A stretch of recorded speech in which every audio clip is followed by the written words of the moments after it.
हम्म। उत्पाद व्यय द्रव्य की चर्चा हम कर रहे हैं। तो जो प्रति समय बदल रही है उसे पर्याय कहते हैं। मतलब गुणों के परिणमन को पर्याय कहते हैं। है ना, जो कार्य हो रहा है वर्तमान में, अवस्था में, हालत में, वह पर्याय कहलाता है। ठीक है।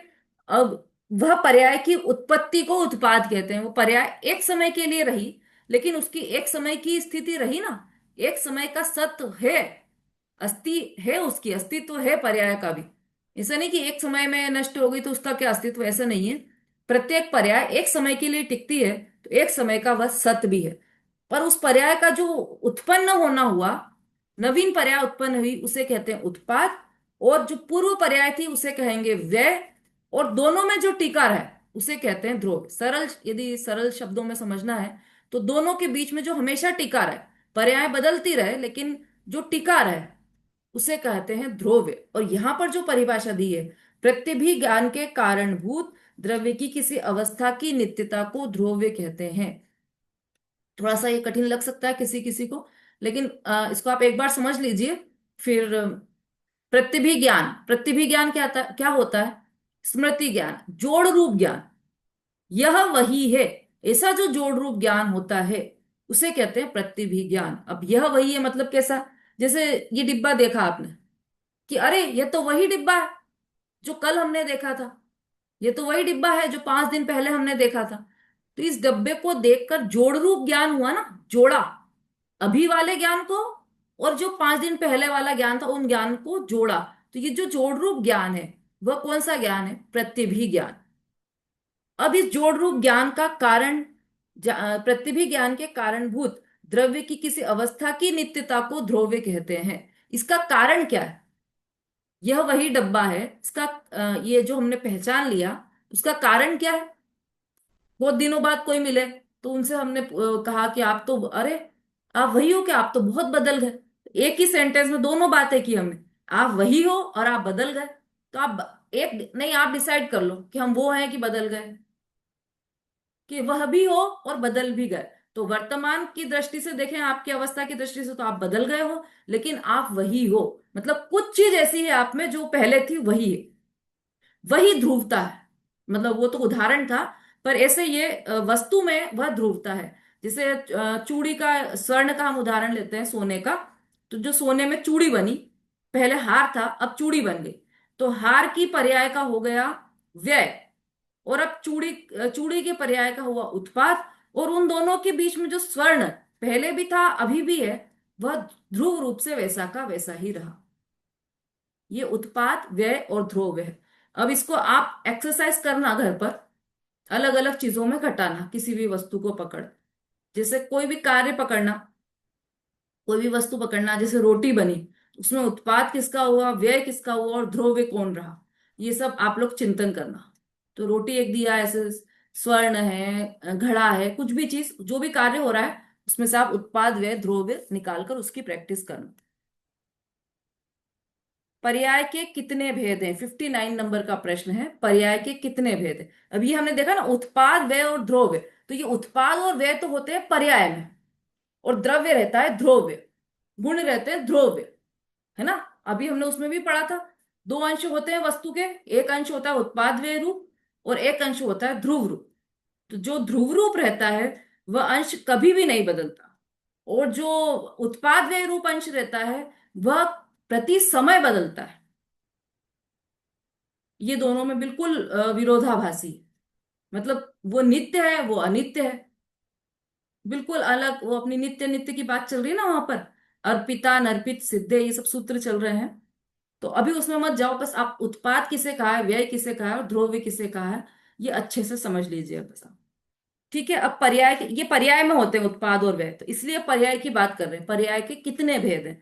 दो भेद हैं, व्यंजन पर्याय और अर्थ पर्याय। पर्याय कितनी होती है? थोड़ा सा ये विषय से अलग हटकर एक प्रकरण ये भी लेना चाह रही हूँ। एक एक द्रव्य की कितनी पर्याय होती है? एक द्रव्य की एक समय में एक ही पर्याय होती है। एक गुण की एक समय में कितनी पर्याय होती है? एक गुण की एक समय में एक ही पर्याय होती है। और अनंत गुण होते हैं तो अनंत गुणों की अनंत पर्याय होती है एक ही समय में। है ना। और वैसे भूत भविष्य और वर्तमान तीनों काल की पर्याय मिला ले तो कितनी पर्याय होगी? अनंत अनंत पर्याय, ये सब। उस क्या समय लिमिटेड है अपने पास, इसलिए वो बहुत सारा डिटेल, बहुत इंटरेस्टिंग है वो, लेकिन अभी नहीं ले रहे हैं उसको अपन। अभी तो ये पर्याय के भेद पर आ जाइए। पर्याय के कितने भेद हैं? जितनी भी पर्याय हैं, अनंत अनंत पर्याय है ना, तो वो दो प्रकार की हैं। एक व्यंजन पर्याय और एक अर्थ पर्याय, ऐसे दो प्रकार की पर्याय हैं। प्रत्येक द्रव्य में, केवल जीव द्रव्य की बात नहीं चल रही है, प्रत्येक द्रव्य की बात चल रही है यहाँ पर। व्यंजन पर्याय और अर्थ पर्याय। अब ये व्यंजन पर्याय और अर्थ पर्याय क्या है, ये आगे के प्रश्न में है। अब देखिए ये,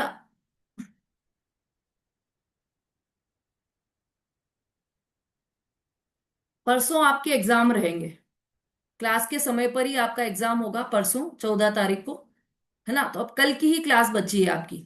और हमारे अभी कितने, 60 प्रश्न हो गए हैं, 59 प्रश्न हो गए हैं हमारे।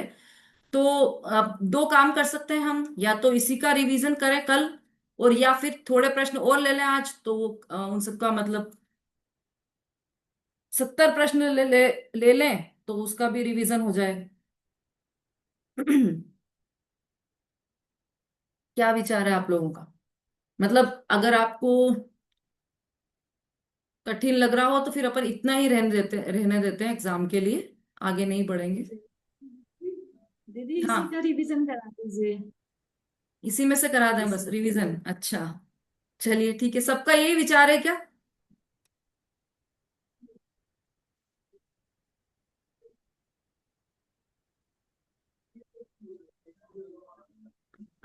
भाई सबका दीदी यही इसी में से विचार। करो।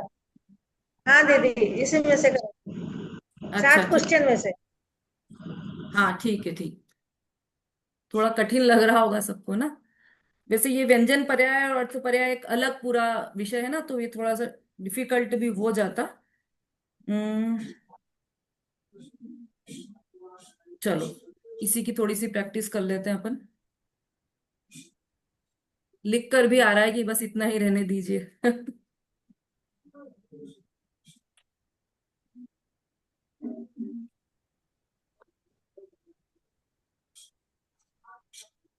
थोड़े से अलग हटकर मैं एक दो प्रश्न करूंगी आपसे, तो आप घबराना मत क्योंकि मैंने बताए नहीं है वो।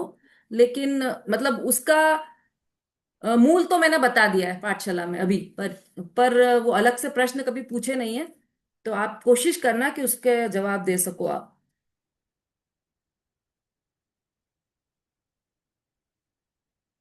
हम्म। अस्तित्व गुण कितने हैं और क्यों? फिर से प्रश्न पूछ रही हूँ, अस्तित्व गुण कितने हैं और क्यों?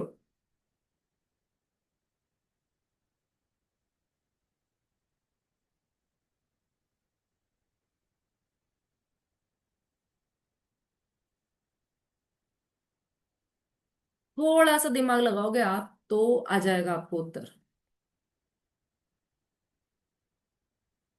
एकदम प्रॉपर उत्तर चाहिए मुझे। चलिए अंजू जी बोलिए।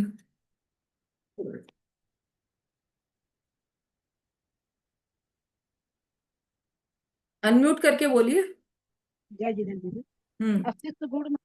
हाँ, नोट कर दिया। जय जिनेन्द्र, आप एक बार और क्वेश्चन बोलिए। एक बार और आप रिपीट करें। अस्तित्व गुण एक बार और। कितने हैं और क्यों? अस्तित्व गुण मतलब अनंत है, मतलब द्रव्य भी अनंत है तो अस्तित्व गुण के गुण भी अनंत ही है। और क्यों है? क्योंकि जितने द्रव्य है उतनी मतलब उनके गुण होंगे। हम्म। अनंत, कोई द्रव्य का एक अस्तित्व है तो वो जितना द्रव्य है उतने ही अस्तित्व है। ठीक और है, वो बहुत बढ़िया। उत्तर बिल्कुल सही है। इसमें थोड़ा सा और ऐड करना था आपको कि चूंकि अस्तित्व गुण सामान्य गुण है और वो सभी द्रव्यों में पाया जाता है, इसलिए अस्तित्व गुण अनंत हैं। जितने द्रव्य हैं उतने अस्तित्व गुण हैं। बहुत बढ़िया, बहुत ही बढ़िया।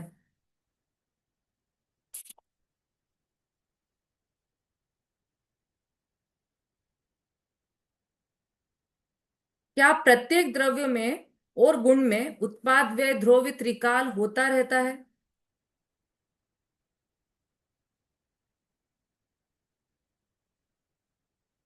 क्या प्रत्येक द्रव्य में उत्पाद व्यय ध्रुव त्रिकाल होता रहता है? सुषमा जी।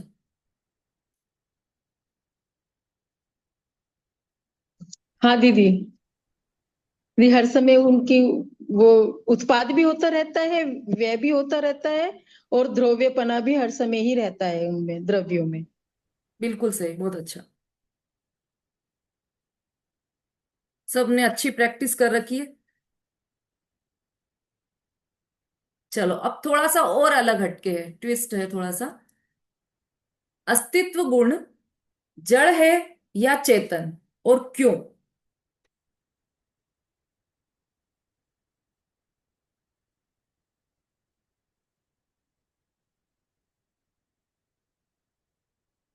शोभा जी। अस्तित्व गुण जड़ है दीदी, जड़ है। चेतन नहीं है, जड़ नहीं है। गुण क्योंकि जड़ ही रहेंगे ना। और ये चलिए, विमलेश जी। दीदी, अस्तित्व जड़ भी है, अचेतन भी है। जड़ भी है, और क्या पूछा आपने? जड़ चेतन पूछा है। आप थोड़ा माइक पास में रखिए। अस्तित्व गुण दीदी चेतन भी है और जड़ भी है, क्योंकि द्रव्य है, सभी तरह के हैं। चेतन भी है और अचेतन भी है। जीव द्रव्य चेतन है और सभी द्रव्य अचेतन है। इसलिए अस्तित्व गुण सामान्य गुण होने के कारण सभी में पाया जाता ठीक है, बिल्कुल सही। अस्तित्व गुण जड़ भी है और चेतन भी है। अब ये तो बिल्कुल नई बात है। कैसे? जब जीव में है तब वह जड़ नहीं है, चेतन रूप में ही है। क्योंकि जीव ज्ञान गुण वाला है, और ज्ञान गुण के कारण मतलब क्या होता है ना, एक गुण का रूप सभी गुणों में रहता है। तो जीव ज्ञान गुण वाला है, तो उसमें अस्तित्व गुण है, वह भी चेतन रूप है, जड़ रूप नहीं है। पुद्गल द्रव्य में अस्तित्व गुण है, वह पुद्गल रूप है, जड़ रूप है। और बाकी सभी द्रव्य अचेतन है, तो सभी द्रव्यों में अचेतन रूप में ही अस्तित्व गुण। लेकिन जीव में चेतन रूप में है अस्तित्व गुण।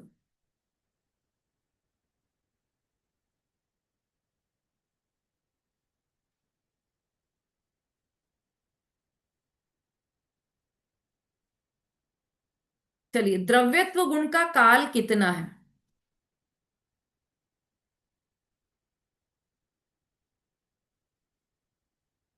द्रव्यत्व गुण का काल। समता भाभी।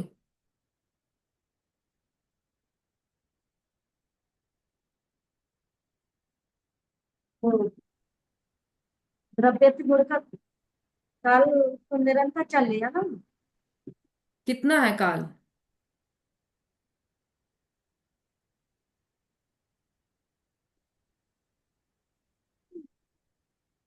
मंजू जी। द्रव्यत्व गुण तो दीदी अनादि निधन। बिल्कुल सही है। समता भाभी ने भी सही उत्तर दिया था। द्रव्यत्व गुण मतलब जितना द्रव्य का काल है उतना ही द्रव्यत्व गुण का काल है, और द्रव्य का काल अनादि अनंत है। तो द्रव्यत्व गुण का काल भी कितना हुआ? अनादि अनंत ही हुआ। अच्छा, चलिए, थोड़ा थोड़ा सा डीप डीप होता जा रहा है। पर ठीक है, एक्सरसाइज होना चाहिए।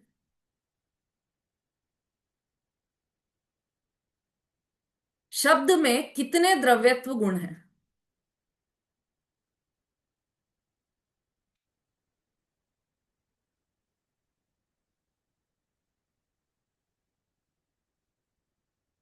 जिनके हैंड रेस हैं वो स्थिर हो गए हैं, नित्यावस्थित अन्य रूपाणी हो गए हैं वो, अवस्थित वैसे के वैसे ही। जितने हैंड रेस है उतने ही रह रहे हैं, बढ़ नहीं रहे हैं ना कम हो रहे हैं। चलिए, किससे पूछें? वही चार हैंड रेस हैं। कोई बात नहीं। हम्म। हाँ, अंजू जी बोलिए।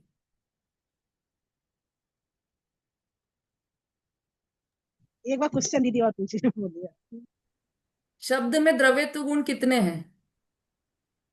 शब्द में द्रव्यत्व गुण, शब्द में है कि नहीं? द्रव्यत्व पहले गुण पहले ये सोचना है कि नहीं। नहीं है ना, क्योंकि उसकी शब्द की अर्थ क्रिया पारित हो रही है ना। सामान्य गुण सभी में पाए जाते हैं, तो उसमें चलिए, अर्थ क्रिया पारित हो ही रही है। आप तो फिर ये बता दीजिए, अर्थ क्रिया शब्द में कितने द्रव्यत्व गुण हैं? अनंत। अनंत? कैसे? तो क्यों? एक सामान्य द्रव्य में अनंत गुण पाए जाते हैं ना, उस हिसाब उस हिसाब से तो उत्तर गलत हो गया आपका। एक सामान्य गुण में अनंत गुण पाए जाते हैं, द्रव्यत्व गुण कितने पाए जाएंगे एक द्रव्य में? एक ही पाया जाएगा ना, एक ही पाया, फिर एक चलिए, ही पाया जाएगा, एक। नमिता जी बोलिए। दीदी शब्द जो है वो स्कंद की पर्याय है, वो गुण नहीं है। हम्म। नहीं, तो गुण तो, उसमें हाँ ठीक, हाँ बोलिए बोलिए। तो फिर ये गुण गुण है ही नहीं, तो फिर उसमें द्रव्यत्व गुण कैसे पाया जाए? अरे, शब्द क्या है फिर ये बताइए, कुछ तो है ना, स्कंद वस्तु की है कि नहीं? पर्याय। हाँ। वस्तु तो है। हाँ, तो फिर वस्तु है तो द्रव्यत्व गुण तो हर वस्तु में है। अनीता जी।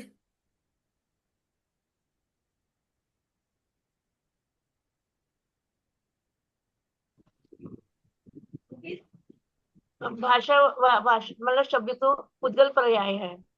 तो पुद्गल में तो अनंत अनंत गुण होते हैं, तो उसमें भी अनंत अनंत गुण होंगे। मैंने प्रश्न ये है ही नहीं मेरा कि कितने गुण है उसमें। मेरा प्रश्न है कितने द्रव्यत्व गुण हैं, ये प्रश्न पूछा है मैंने। अनंत गुण है, अनंत द्रव्यत्व गुण। क्यों? कारण?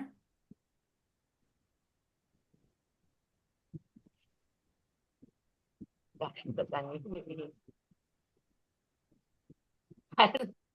चलिए कोई बात नहीं। अ, हाँ ललिता जी बोलिए। द्रव्यत्व गुण पुद्गल द्रव्य की पर्याय सत्य, पुद्गल द्रव्य की पर्याय पुद्गल द्रव्य अनंत गुण है, तो द्रव्यत्व शब्द में भी अनंत गुण हो। फिर से बोलिए, समझ में नहीं आया। द्रव्यत्व ये शब्द में द्रव्य पुद्गल द्रव्य की पर्याय, तो तो उसमें पुद्गल द्रव्य में अनंत गुण है, तो उसमें भी अनंत गुण हुए। अरे प्रश्न ये है ही नहीं मेरा, अनंत गुण है या कम गुण है, ये प्रश्न ही नहीं है। प्रश्न ये है कि द्रव्यत्व गुण कितने कितने हैं, द्रव्यत्व गुण? शब्द में द्रव्यत्व गुण कितने हैं। चलिए कोई बात नहीं, कोई बताना चाह रहा है क्या? मंजू जी बोलिए जल्दी से। दीदी शब्द तो पुद्गल की पर्याय है ना, तो सिर्फ पुद्गल द्रव्य आएगा उसमें, मेरा एक ऐसा सोचना है। अभी सोचना आपका एक तरफ रखो, अभी जो प्रश्न दिया उसका उत्तर दो आप तो। कितने हाँ, द्रव्यत्व गुण हैं उसमें? एक पुद्गल। द्रव्यत्व गुण कितने हैं? पुद्गल द्रव्य। अरे, शब्द में द्रव्यत्व गुण कितने हैं? चलो अस्तित्व ले लो आप सरलता के लिए, कितने अस्तित्व गुण है ये कर लो आप। चलो हाँ, ये गुण चेंज कर लेते हैं अपन। जो शब्द है उसमें कितने अस्तित्व गुण है? चलो कोई बात नहीं, क्योंकि समझाया नहीं है, हम्म। गलती मेरी है ये, जैसे देखा जाए तो। सुलेखा जी बोलिए एंड में, आप ही जल्दी से।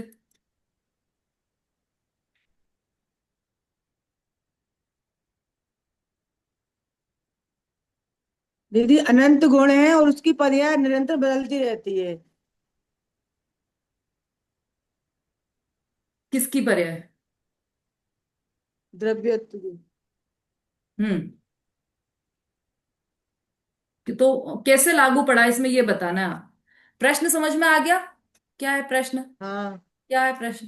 मतलब शब्द में कितने द्रव्यत्व गुण है, ठीक है। तो अनंत गुण है। और क्यों है वो, क्यों उसकी पर्याय बदलती रहती निरंतर। नहीं, क्यों? कारण गलत हो रहा है आपका, थोड़ा सा कारण ठीक करना पड़ेगा। और अनंत गुण है, ये तो ये प्रश्न है ही नहीं मेरा। द्रव्यत्व गुण या अस्तित्व गुण कितने हैं उसमें, ये प्रश्न है। चलो कोई बात नहीं। देखिए, शब्द पूछा है ना?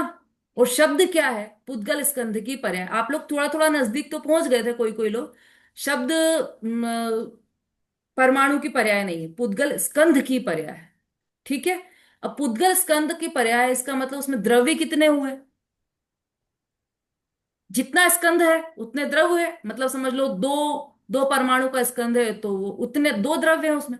100 परमाणुओं का स्कंध है तो 100 द्रव्य हो गए उसमें। तो जितना स्कंध है उतने ही उसके अस्तित्व गुण होंगे, उतने ही उसमें द्रव्यत्व गुण होंगे, उतने ही उसमें प्रमेयत्व गुण होंगे। संख्या उतनी ही रहेगी, जितने परमाणु हैं उसमें, जितने द्रव्य हैं उस स्कंध में, उतनी ही संख्या गुणों की रहेगी, अस्तित्व गुण की संख्या। क्योंकि एक द्रव्य में एक ही अस्तित्व गुण है, एक द्रव्य में एक ही द्रव्यत्व गुण है। तो एक एक परमाणु में एक एक द्रव्यत्व गुण हुआ, तो कितने द्रव्यत्व गुण हुए वहां पर? कि जितने परमाणु है स्कंध में, जितने परमाणु है उतने द्रव्यत्व गुण है। वह स्कंध यदि अनंत परमाणुओं का स्कंध हुआ तो अनंत द्रव्यत्व गुण है। वह स्कंध यदि 100 परमाणु का स्कंध हुआ तो 100 द्रव्यत्व गुण है उसमें। ठीक है, समझ में आ रहा है? ज्यादा कठिन हो गया क्या? चलिए, कठिन लग रहा हो तो छोड़ देना यहीं पे ही। मतलब वो कहते हैं ना, क्या कहते हैं वो, जावाणी के ज्ञान पे जब बोलते हैं तो पल्ला झाड़ कर, यहीं पे वो है ना, तत्काल झाड़ कर होते हैं खड़े, हम हैं भैया चिकने घड़े। क्या है वो उसकी लाइन? जीनवाणी सुने नाही, सुने भी तो गुने नाही, तत्काल झाड़ कर होते हैं खड़े, हम हैं भैया चिकने घड़े। जिनवाणी सुन ली, या तो सुनेंगे नहीं, सुन ली तो गुनेंगे नहीं, और सुन भी ली तो ऐसे सुनेंगे कि खड़े हो रहे हैं जावाणी के ज्ञान से, तो वहीं झाड़ दो पल्ला, ऐसा। तो वैसा हमें नहीं करना है जिनवाणी में। लेकिन यदि आपको यहाँ समझ में नहीं आ रहा है तो इसको आप यहीं छोड़ देना, कोई दिक्कत नहीं। उसमें ऐसा मत सोचना कि अरे हमको ये तो समझ में ही नहीं आया, अब हम एग्जाम नहीं देंगे। एग्जाम में नहीं आने वाला है, इसकी चिंता मत करना। हाँ, प्रश्न है क्या किसी का? 2 मिनट में आप लोगों के प्रश्न ले सकते हैं, उसके बाद एंड करेंगे। हाँ मंजू जी बोलिए।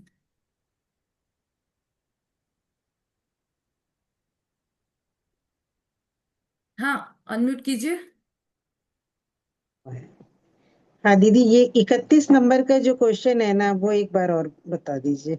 बैक्टीरियल शरीर किसे कहते हैं, उसमें जो है ना पृथक और अपृथक, ये जो शब्द आया है ना, हाँ इसको नारकी और देव में क्या कैसे लगाना है, ये बता दीजिए। हाँ, कल बताया था इसको कि नारकियों में हम्म। अपृथक विक्रिया नहीं होती। नारकियों का जो वैक्रियक शरीर है उसमें केवल पृथक केवल अपृथक विक्रिया होती है, पृथक विक्रिया नहीं होती। और देवों के पृथक और अपृथक दोनों प्रकार की विक्रिया होती है। वो अलग से उसका अच्छा। पूरा उदाहरण दिया था ना, सोलर में इंद्र की भी बात की थी हमने। हम्म। आ गया होगा ध्यान आपको। हाँ सरिता जी बोलिए। हाँ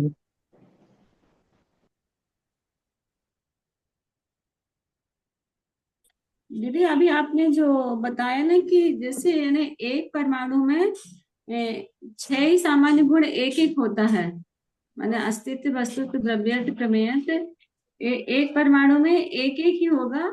उसी के हिसाब से जितने स्कंद जोड़ते जाएंगे, माने कि स्कंद में परमाणु, तो वो उसकी संख्या उसकी संख्या होती जाएगी, चाहे वो अस्तित्व की रहे चाहे वो द्रव्यत्व की रहे, हाँ है ना। मैंने अभी तक ये समझ में नहीं आया था कि सामान्य गुण 6 ही सामान्य गुण है, एक एक अणु में होते हैं, माने एक परमाणु में होते हैं।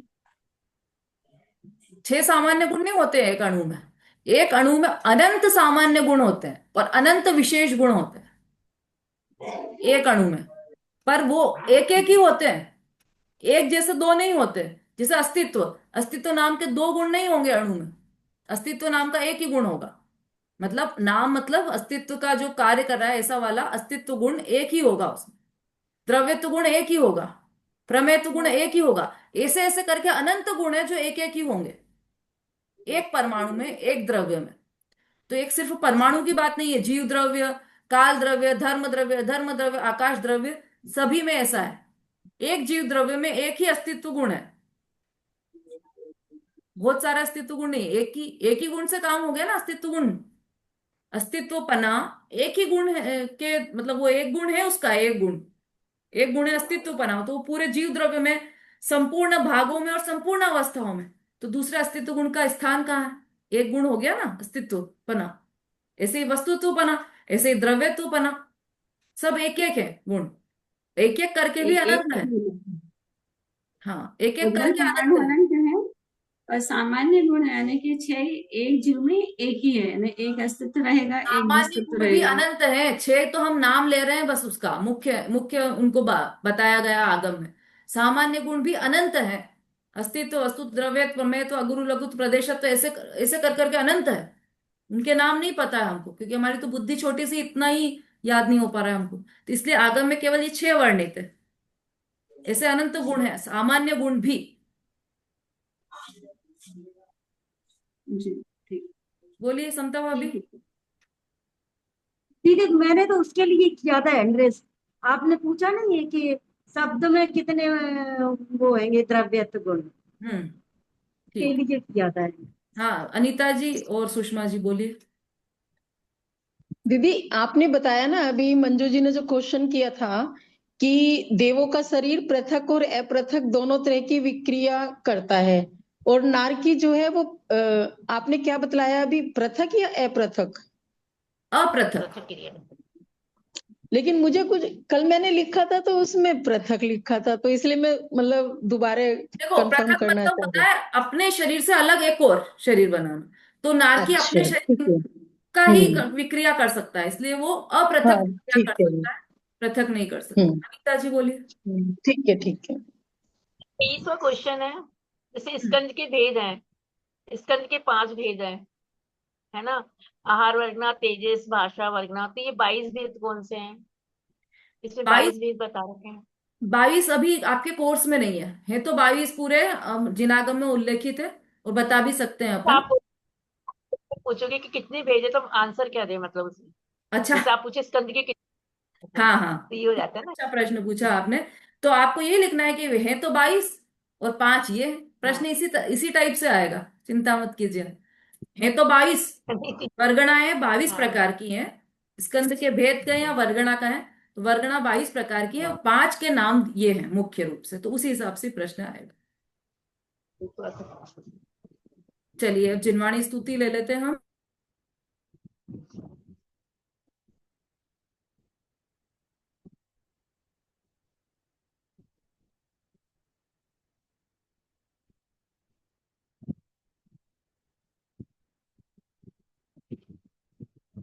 हाँ तो सही।